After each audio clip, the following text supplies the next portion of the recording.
The plate was already on the counter before anyone could stop what came next.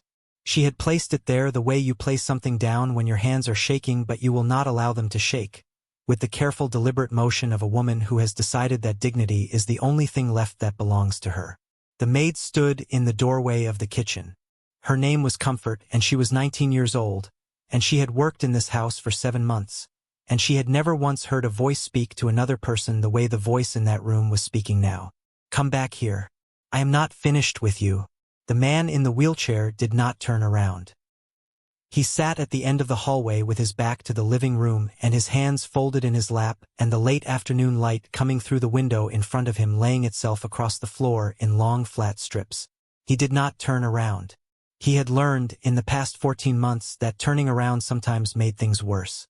"You think because you cannot walk, I owe you something. You think because I stayed, I am a fool." Comfort pressed herself against the doorframe and looked at the floor because that was all she could do with a face that would not arrange itself into something neutral. A face that kept wanting to become something she did not have permission to become in this house. The man's name was Adi's husband. That was how people in the neighborhood had come to think of him, as Adi's husband, because Adi's Okafor was someone you noticed when she entered a room, and her husband was someone who had stopped entering rooms in the way she meant. But his name was Emeka Okafor. And before the accident, before the 14 months and the wheelchair and the long corridors of hospitals that smelled of antiseptic and suspended hope, he had been the kind of man who could hold a room full of people simply by the quality of his listening. That was where we have to go first. Not to the hallway. Not to the plate on the counter and Comfort's face pressed sideways into the doorframe. Not to the moment that broke everything open. We have to go back further, to the morning 3 years before all of it, when Emeka Okafor was 38 years old and his wife was laughing at something he had said, and the sound of her laugh was the sound of the whole world being in its correct order. They lived in a house in the GRA of Enugu, a modest house by the standards of that neighborhood but beautiful in the particular way of houses that are loved without money, with a small garden that Emeka tended on weekend mornings, and a kitchen that smelled of her cooking even when she wasn't cooking, and a living room where the light came in from both sides in the afternoon and turned everything gold for about 45 minutes before it moved on. They had been married for 9 years. They did not have children, and that absence sat between them sometimes like a guest who had come uninvited and refused to leave, but most days they had arranged themselves around it in the way long-married people arrange themselves around the permanent things that cannot be changed, with a kind of careful tenderness. Adiz worked at the regional branch of a telecommunications company where she was a senior account manager and where she was very good at her job, not merely competent but genuinely gifted, the kind of person whose clients stayed loyal not because they had to but because they wanted to. She dressed well. She carried herself with the authority of a woman who had been told as a child that she was worth watching and had decided to believe it. Her mother had been that kind of woman too, and Adiz had grown up watching her move through the world with the particular confidence of someone who knows the ground is solid under her feet. Emeka was an engineer. He worked for a construction company that handled government infrastructure contracts across the southeast, and he traveled often, and when he was away Adiz moved through the house with a quiet efficiency that she would not admit was loneliness, rearranging things that did not need rearranging, cooking elaborate meals for one. When he came home he always brought her something, never expensive, because Emeka believed that the value of a gift was in the attention it took to choose it. A particular kind of fabric she had mentioned once. A book he had found in a market in a city he had been passing through. A small carved wooden bird that he had spotted from a moving car and asked the driver to stop. She had kept all of it. There was a shelf in the bedroom where it accumulated. This is the life that is about to be taken apart. Remember it. Remember the shelf. Remember the way the light moved through the living room in the afternoon. Remember that Emeka Okafor was the kind of man who stopped cars for wooden birds. Because the morning it began was an ordinary morning. He had been traveling for 3 days, a project site outside ABA, and he was driving himself back, which he preferred because driving alone on long roads was one of the places he thought best. The road between ABA and Enugu was a road he had driven perhaps 50 times and knew well enough to trust. Knew its bad stretches and its sudden corners, its places where the tarmac narrowed and the trucks came too fast. He knew this road. The truck driver was 22 years old and had been driving for 19 hours and had not slept. The doctors told Adiz later that the impact had compressed 2 vertebrae in the lower section of her husband's spine, and that the compression had affected the bundle of nerves that controlled function in his legs, and that in their assessment, and they were careful with the word assessment, they were careful with most words in that room, the damage was likely permanent. Likely. She sat in that chair for a long time after they left.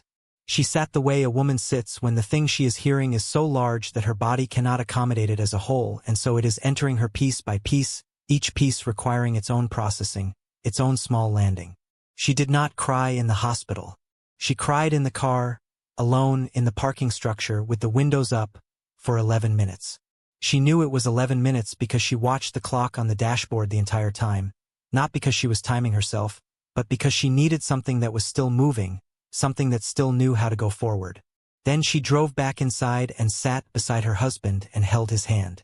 Emeka Okafor spent 2 months in the hospital and 6 more in a rehabilitation center, and during that time Adiz visited every day when the distance allowed it and 3 times a week when it did not. And she managed the house alone and the finances alone and her grief alone, and she did not do any of these things perfectly, but she did all of them without stopping, because stopping was not a thing she knew how to do.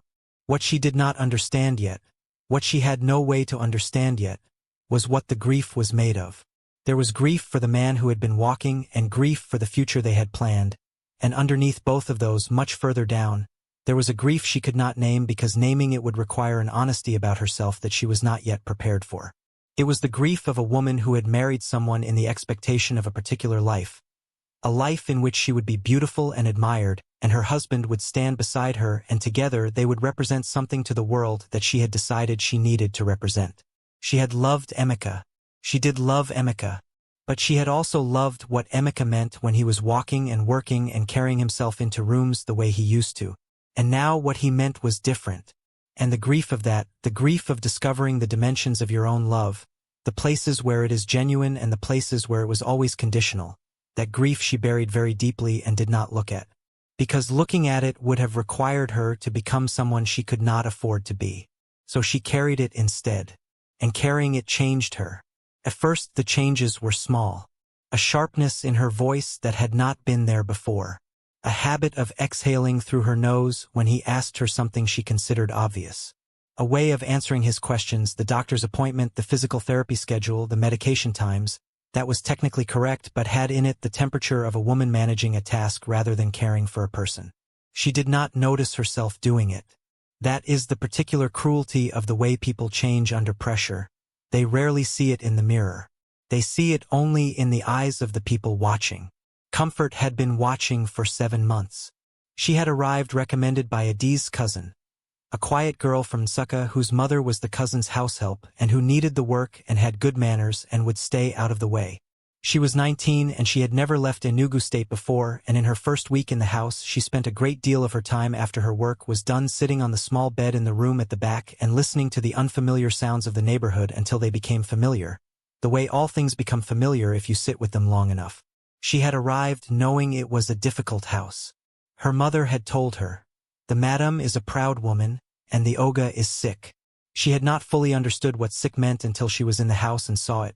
The wheelchair, the careful way Emeka moved himself from room to room, the physical therapist who came on Tuesdays and Thursdays, and more than any of these, the quality of the silence between husband and wife, a silence that had a specific sound, the sound of 2 people who have stopped reaching for each other. She did her work. She was meticulous about the cleaning. She cooked when asked. She learned what the madam liked, the specific way the towels were folded, the order of the kitchen shelves, the particular temperature of the evening tea. She learned these things because knowing them kept her safe. And keeping herself safe was the primary intelligence of a 19-year-old girl living in someone else's house. But she also watched, not with malice and not with judgment, with the particular attentiveness of someone who has no power in a house and therefore must understand everything in it. She watched the way Emeka thanked her when she brought his meals. He said thank you the way her grandfather used to say it, with his full face, as if he meant each individual word. She watched the way Adiz sometimes stood in the kitchen in the mornings before her husband woke, and stood very still for a moment with her coffee, looking at the wall, and in those moments her face was the face of someone who is asking a question they already know the answer to. She watched the day Emeka's brother came. His name was Chidi, and he was 2 years younger than Emeka and worked in Lagos and had a heaviness about him that was the heaviness of a man who has felt guilty for a long time about something he is not entirely sure he is guilty of. He sat with Emeka in the living room and they talked for a while in a low voice, and at some point Comfort, passing through the hallway, heard Chitty say, "She is doing too much, she is tired, you can see it." And she heard Emeka say nothing for a long moment. And then he said, "I know." Those two words. The way they landed in that house. They had in them the weight of something accepted that was heavy to accept. There was a woman who had begun to come to the neighborhood on Saturday mornings. Her name was Blessing, and she was Adi's colleague, and she would sometimes bring Adi's food or fabric or sometimes just her presence, which was generous of her and which Adi's needed. But Comfort noticed that Blessing sometimes looked at Emeka in the wheelchair with a particular expression. Not unkind, not cruel, but the expression of someone who is privately thinking about something they will not say out loud. And she noticed that Adi's, in the presence of Blessing, changed slightly. The way people change in front of witnesses. A little more performance. A little less caution. The first time it happened in front of her, Comfort was in the kitchen. She could not see them. She could hear. Emeka had asked whether Adi's had paid the physical therapist's bill for the month. It was a reasonable question. The physical therapist had mentioned it to him because Adi's had asked her to route the billing through Emeka's oversight, which Adi's had presented as a gesture of inclusion and which was perhaps also a way of managing responsibility. He asked it quietly. He said, "Adi's, the therapist mentioned the bill. Did you sort it?" Blessing was in the living room, and Adi's voice came back from the living room, and it had in it a new quality that Comfort would spend a long time afterward trying to find the right word for. Not rage. Rage would have been simpler. It was something more like contempt, which is different because contempt contains within it a judgment about worth, and it had the additional property of being performed, of being a thing said loudly enough to be heard by someone sitting nearby. She said, "Emeka, I handle everything in this house. Everything. You sit there and you ask me about a bill. Do I ask you for anything?" There was a silence. The silence had a particular quality. It was not the silence of a man who has nothing to say. It was the silence of a man who is deciding whether what he would say would make things worse. She said, "You cannot even carry water from the kitchen to your room. You ask me about a bill." Comfort put the knife she was holding very carefully down on the cutting board. She heard Blessing say something low. She could not hear the exact words. She heard Adi's voice continue, slightly quieter now, still with that quality in it. She said, "I am tired. That is all. I did not sign up for this life." Comfort did not move for a long time. She stood in the kitchen with her hands flat on the counter and the knife beside them, and the smell of the onions she had been cutting mixing with the smell of the afternoon through the open window. Outside, somewhere on the street, a child was calling for another child by name, over and over, the way children do when they are not yet tired of wanting. She did not look up when Adi's came through the kitchen later and asked her to start the rice. She said, "Yes, Ma." She started the rice. But she had heard. And the thing about hearing is that you cannot unhear. And the thing about 19 is that you are still young enough to believe that what you have witnessed is a thing that can be fixed, that the broken things in a house are broken and not dead, that the distance between two people who used to be close is still just distance and not yet something harder. Emeka, for his part, had not cried.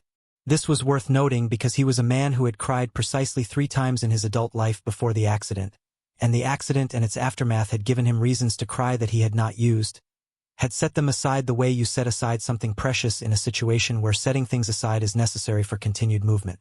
He cried at night sometimes, alone, in the way of someone who has built around the crying a silence so complete that no one can hear it. He cried for the man he used to be, and he cried for the marriage he could see changing. He cried because he was 41 years old, and the sound of his wife's contempt, when it came, was a sound he had not imagined from her. Not because he was naive, but because he had loved her so specifically, so attentively, with such knowledge of who she was, and he had believed that love to be returned with a comparable specificity, a comparable attentiveness. And he was beginning to understand, in the particular way people understand things they have been avoiding, that love can be real and still conditional, that a person can love you with everything they have, and that everything they have can still have limits they did not know about until they were tested. He had started, in the afternoons, when the house was quiet, to read. He had always loved reading but had not had the time for it, not the deep uninterrupted time that a book requires. Now he had nothing but time, and the books accumulated beside his wheelchair on the small table Comfort had arranged there.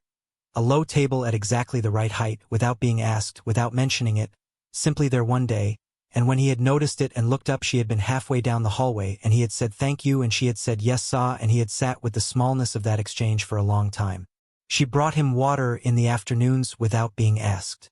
She knocked before entering any room he was in.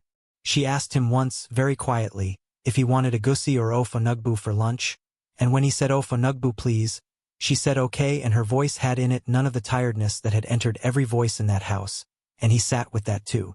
He did not think of it as anything. He did not allow himself to think of it as anything. She was the house help and she was 19 years old and she was doing her job with a grace that said something about the character of the person she was or the person her mother had raised her to be, and that was all it was. But it meant something to him. That kind of careful courtesy in a house that had been getting colder meant something the way heat means something when you have been sitting in a room that is getting colder. You do not ask for it to mean something. It simply does. The morning that everything broke was a Saturday. Adiz had an event. There was an industry association gathering in the evening, a dinner, the kind of event that required a particular dress and a particular manner and a particular version of yourself that was different from the version that existed in this house. She had been preparing since morning. She was the kind of woman who prepared for things with the seriousness of preparation, who did not rush, who moved through the getting ready as a performance of self-assembly. Her hair, her jewelry, the specific shoes. Comfort had helped with the back of the dress, a small zipper, and had said, "Madam, you look beautiful," which was true, and Adiz had looked at herself in the mirror and something in her face had softened for a moment, the way a face softens when it has been given permission to believe something it wanted to believe. Emeka was in the sitting room. He had not been invited to the event. This was not stated. It was not discussed. The way it was handled was the way certain subjects were handled in that house, by simply not mentioning them, by organizing around the fact of them so completely that the absence of discussion became its own kind of discussion. He could not walk. He could not navigate the stairs of a venue. He had not attended a social event with his wife in 14 months, and the world had reorganized itself around that absence, as worlds do. He sat in the sitting room and he had a book in his lap and he was not reading it. Adiz came through in her dress, ready, her bag in her hand, a brief case of perfume arriving before her. She said she would be late. She said Comfort should lock up and make sure the lights were on in the back. She said this to Comfort, who was in the kitchen doorway, and she said it in the way of a woman whose attention is already elsewhere, who is already at the event in her mind. Emeka said, "You look beautiful." The way he said it was quiet and honest and had in it no performance and no demand and no expectation of a particular response, which made the way she responded more difficult to witness. She did not stop walking. She said, over her shoulder, without turning, "Don't wait up." And then the door closed, and the room was very quiet. Comfort stood in the kitchen doorway and she looked at the man in the wheelchair. He was looking at the closed door. He did not move for a long time. Then, with the careful, deliberate motion of someone who has decided something, he placed the book he had been not reading face down on his lap, and he moved himself toward the window, and he sat there looking out at the garden he used to tend on weekend mornings. Outside it was beginning to get dark. The garden had not been tended in 14 months. Comfort made dinner. She brought his plate to the sitting room and placed it on the table beside him, the low table that she had arranged at the right height without being asked. He said, "Thank you." She said, "Yes, sir." She turned to go. He said, "Comfort." She stopped, turned. He said, "How are you finding it here? The neighborhood is different from Nsukka." She stood in the middle of the room and no one had asked her this question in 7 months. She said, "It is fine, sir. I am used to it now." He nodded. He said, "Your family, they are okay?" She said, "Yes, sir. My mother is fine." He said, "Good. That is the most important thing." She stood there for another moment. She did not know what she wanted to say and did not say it. She said, "Your food will get cold, sir." He nodded. She went back to the kitchen. She sat on the small stool beside the back door for a while and looked at the evening outside, the particular purple of the sky over the zinc rooftops, and she thought about her mother, and she thought about what it means to stay somewhere you did not ask to stay, and whether staying is the same as choosing, and whether choosing means you have decided the thing is worth it. 3 weeks later was when it happened. Blessing came on a Saturday morning again. She came often on Saturdays now, which Comfort had begun to understand served a function beyond the social, that Blessing's presence was in some way permission for a version of Adiz that could not exist alone. That in front of Blessing, Adiz could say out loud the things she otherwise carried silently, and the saying of them made them feel legitimized, which is a dangerous kind of relief. Emeka had asked about medicine. A specific medication. There was a new doctor he had been referred to in Abuja who had a practice that dealt with spinal injuries and who had, based on the report sent ahead, suggested a different medication protocol that might address some of the residual nerve pain, which had been significant and which Emeka had borne with a quietness that Comfort suspected required enormous daily effort. The medication was expensive. Not impossible, but expensive. He had asked Adiz about it once before and the conversation had not gone anywhere and he had not pushed, but the pain had been bad this week, bad enough that she had heard him once, late at night, make a sound from his room that she had to take herself back to her room and press the pillow against her face not to respond to, because what could she do? She was the house help. So on this Saturday morning, with Blessing sitting on the sofa with her tea, Emeka had tried again. He had said it carefully, as he said everything these days carefully, measuring the weight of each word before placing it. He said, "There is a medication the new doctor mentioned. I think we should try it. It might help with the pain." And Adiz had looked at him and then had looked at Blessing, a look that was not malicious, that was perhaps not even fully conscious, but that was the look of a woman who is about to say something that requires a witness, requires being witnessed in the saying of it, as if the presence of another person transforms a cruelty into a statement. She said, "Every month there is something new. Every month a new doctor, a new medication, a new reason to spend money. Do you think money falls from the sky?" Emeka said, "I am in pain, Adiz." She said, "We are all in pain. I wake up every day and I am in pain. I come home from work in pain. Nobody is asking me how I am feeling." He said nothing. She said, "You sit here every day. You cannot contribute. You cannot work. You cannot do anything. And every month more cost, more request, more bill. I am not a welfare program." The air in the room had changed. Blessing was looking at her tea. And then Adiz, and this was the thing that Comfort would carry for the rest of her life, would set down for a moment and then pick up again and examine like an object she kept finding in her hands. Adiz looked toward the kitchen doorway where Comfort was standing because she had just come from bringing something, a cloth, a tray, something. She had been going from one room to another as she did all day. Adiz looked straight at her and said, "Even the girl in this house does more for this house than you do." And in that sentence there were three cruelties. There was the reduction of a man to a comparison with the help. There was the use of Comfort as an instrument of humiliation, which Comfort had not consented to and would not have consented to and which placed her, at 19, in the middle of a battlefield she had not entered. And there was the word girl, said the way words are sometimes said to remind everyone in the room of an order. Emeka Okafor looked at Comfort, and she looked at him, and the thing that she saw in his face was not rage. It was not self-pity.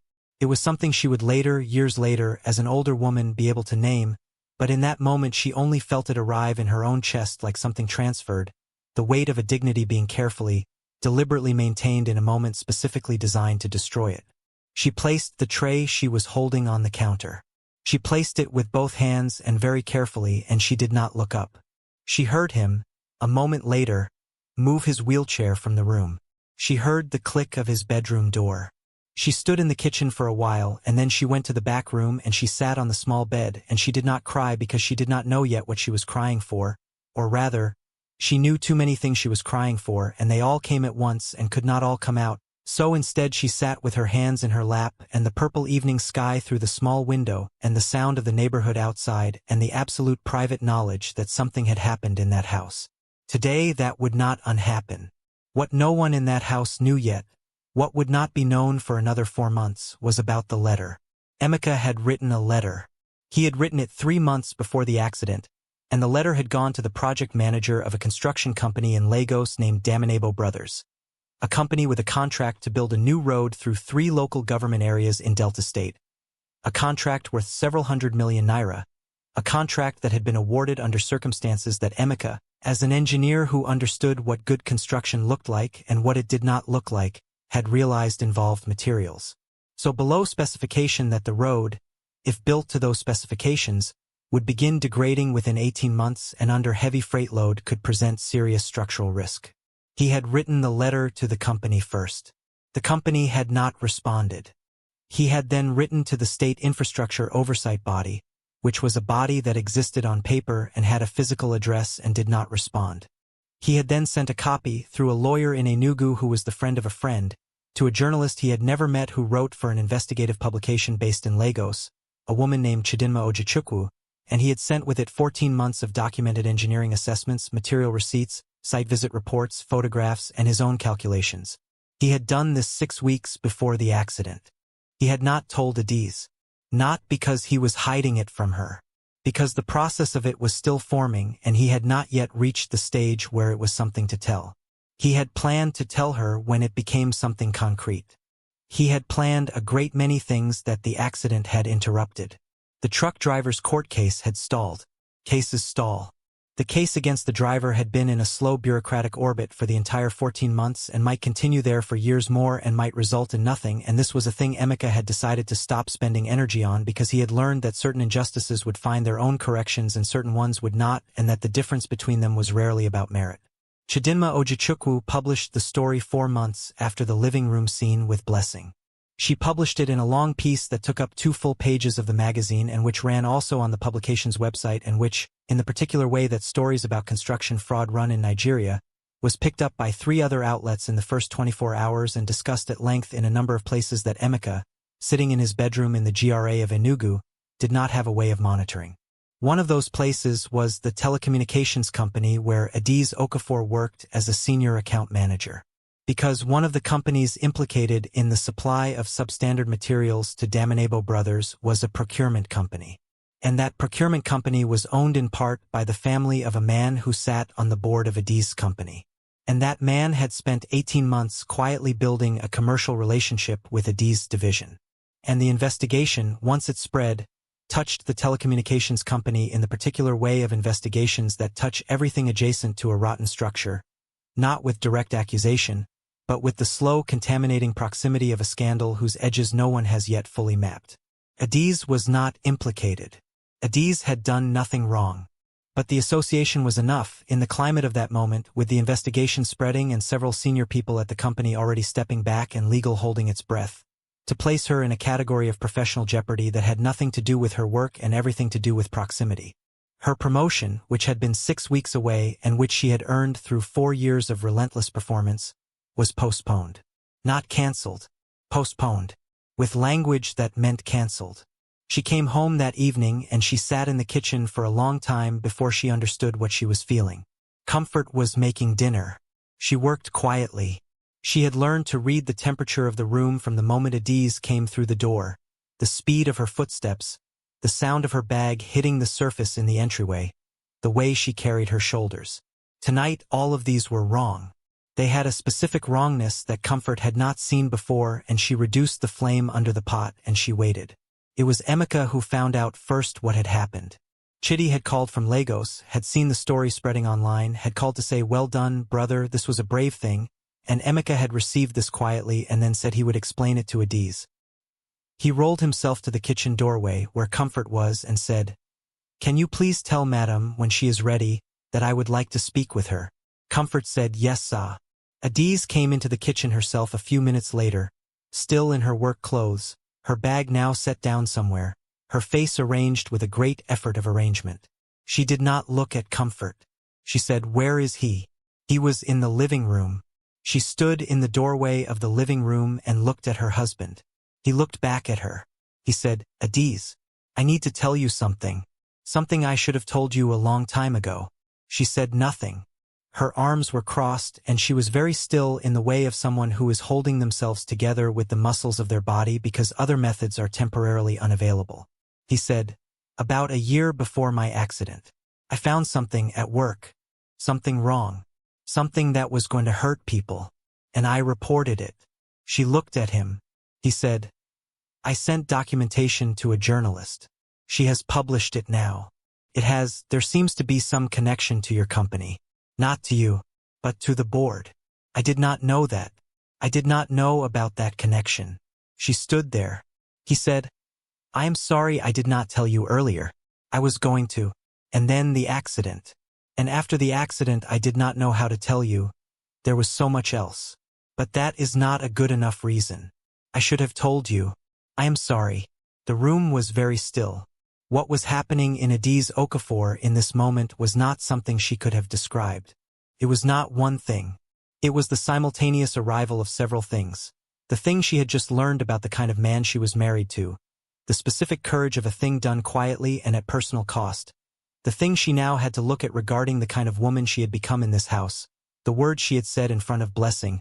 The plate she had seen Comfort place with shaking hands. The years she had been managing her own grief so tightly and so privately that it had calcified into something that did not look like grief anymore. It was all of these things arriving at the same time, in the same body, in a living room that still had the same quality of light as always in the late afternoon. She sat down. She sat down on the sofa and she put her face in her hands and she did not say anything for a very long time. Emeka said nothing. He waited. He had always been, beneath everything, the kind of man who could wait. What came out of her when it came was not elegant. It was not the kind of thing that can be described in clean sentences. It had in it her mother's voice and her own voice and the voice of the woman she had been before she understood that the ground was not as solid as she had believed. And it had in it an apology that kept losing its shape and starting again, and a grief that had been compressed for so long that its coming out was not like crying but like something structural, like a wall coming down. Comfort, in the kitchen, stood beside the pot with the flame reduced, and she put both hands flat on the counter and she looked at the wall and she let the sounds from the sitting room arrive and settle without trying to do anything about them. She thought about her mother.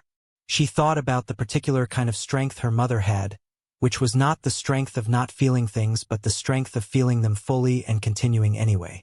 She thought about what it cost. She thought about what it looked like from outside and whether it was visible and whether it needed to be. The weeks after that were not the resolution that stories suggest, because real things do not resolve the way stories suggest. They were the beginning of a reckoning, which is different. A reckoning is a daily process. A reckoning requires waking up each morning and making the same choice again, the choice to see clearly and to stay or the choice to see clearly and to leave, but in either case to see clearly.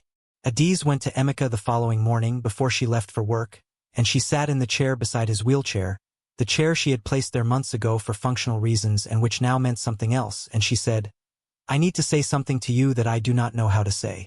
He said, "Then just say it the way you can." She said, "I have been cruel to you. Not just that day. For a long time. I have not been the person I meant to be. And I have spent so long telling myself that I was carrying everything that I stopped seeing what I was doing with the things I carried." He was quiet. She said, "What you did. The letter. The report. You could have lost your job. You knew that." He said, "Yes." She said, "You did it anyway." He said, "The road was dangerous. People were going to be hurt." She looked at him, and what she was seeing, sitting there in that chair, was perhaps the first time she had looked at him without the film of her own grief between them in a very long time, the first time she had looked and seen the actual specific person who was there, with his specific courage and his specific patience and his specific enormous quietness about his own pain. She said, "I don't know how to start fixing this." He said, "Yes, you do. You just did." The promotion did not come back, at least not right away. The situation at the company took months to settle, and in the end she was moved to a different division and had to rebuild her client relationships from the beginning, which was a significant professional loss, and one she accepted with a different quality of acceptance than she had previously been capable of. Emeka's case with the journalist became, over several months, a slightly bigger thing than anyone had anticipated. The infrastructure oversight body, embarrassed into action by the public attention, opened a formal investigation, and Damanebo Brothers was eventually debarred from new government contracts, which was not nothing. It did not fix Emeka's legs. It did not fix anything that had already broken. But it was something in the world that was now different because of something he had done. The new doctor in Abuja, when they finally got there, when Adiz finally organized the trip, paying for the medication herself, researching the logistics herself, driving the entire thing with the thoroughness of a woman who has decided that thoroughness is a form of apology. The new doctor said that the nerve function was not as definitively settled as the original assessment had suggested. That there were some indications. Nothing guaranteed. Nothing certain. But indications. Emeka sat with this for a long time. He did not allow himself to unfold the hope fully. He had learned, in 14 months, that hope held loosely was sustainable and hope clutched tightly became something else. So he held it loosely. He worked with the new therapist. He was consistent and patient with the new protocol, with all its tedium and uncertainty. He said thank you in his full way to everyone who helped him. He returned to his engineering in a different form as a consultant, as someone organizations called when they needed someone who understood what correct looked like from the inside out. He tended the garden in the spring from his chair with tools he had adapted, and the garden came back, not all at once but slowly, the way gardens do. Comfort left the house in the early summer of the following year. She had saved enough over the months of working, and her mother had helped, and she enrolled in a vocational program in Enugu that would qualify her as a medical records technician, which was a specific thing she had chosen because of her months in a house where illness and the management of it were real textures of daily life, where she had learned that the difference between care and administration was a matter of attention, and that attention was something she had in abundance. On her last day, Adiz came to her in the kitchen in the early afternoon. She said, "Comfort, I want to talk to you." Comfort turned. Her bag was already by the door. Adiz looked at her for a moment with the face she had been wearing more lately, a face that was less arranged, more present, as if she had given herself permission to be visible in a way the previous version of herself had not allowed. She said, "I know what kind of house you came into. I know it was not easy. I know that." She stopped. She said, "I was not always right in how I behaved in this house." Comfort waited. She said, "I am sorry that you saw some of what you saw." Comfort stood in the kitchen of the house she had spent 13 months in, and she looked at the woman in front of her, and she thought of the plate placed carefully on the counter and the shaking hands and the sound from the bedroom late at night that she had pressed the pillow over her face not to respond to. And she thought about what sorry does when it arrives late and arrives true. She said, "Madam, you don't need to apologize to me." Adiz said, "Yes, I do." There was a silence. Comfort said, "Take care of him. He is a good man." Adiz's face did something that was not quite a smile and not quite a cry, and was perhaps the specific expression of someone who has finally accepted a truth they have been holding at arm's length for a long time. She said, "I know." Comfort picked up her bag. She said goodbye to Emeka, who was in the sitting room, who held both her hands for a moment and said, "You are going to be excellent at whatever you do next." His whole face, both words meaning exactly what they said. She believed him. She walked out of the gate and into the street, and the sun was doing its particular afternoon thing to the dust and the zinc rooftops and the bougainvillea coming over someone's fence, and she walked toward the bus stop with her bag, and she thought about her mother. What all of this tells us is not simple and does not reduce to a single clean lesson, because nothing true does. But if there are things this story holds that are worth holding on to, they are these. A person's love can be real and still incomplete. Adiz Okafor loved her husband. The love was genuine, but she had built the structure of her life on a ground she had not fully examined. And when the ground shifted, she found that some of what she called love had been built on what she expected, on the continuation of a particular shape of life. The terrible courage of this story is not Emeka's, though his courage is considerable. The terrible courage is Adiz's, the courage of a person who must finally look directly at the gap between who they believe themselves to be and who they have been showing up as, and decide to close it. That is among the hardest journeys a human being can make. And the fact that she made it imperfectly, incompletely, over many months and not in one grand gesture, is worth recognizing as what it actually was.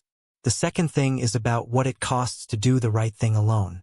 Emeka reported a dangerous road.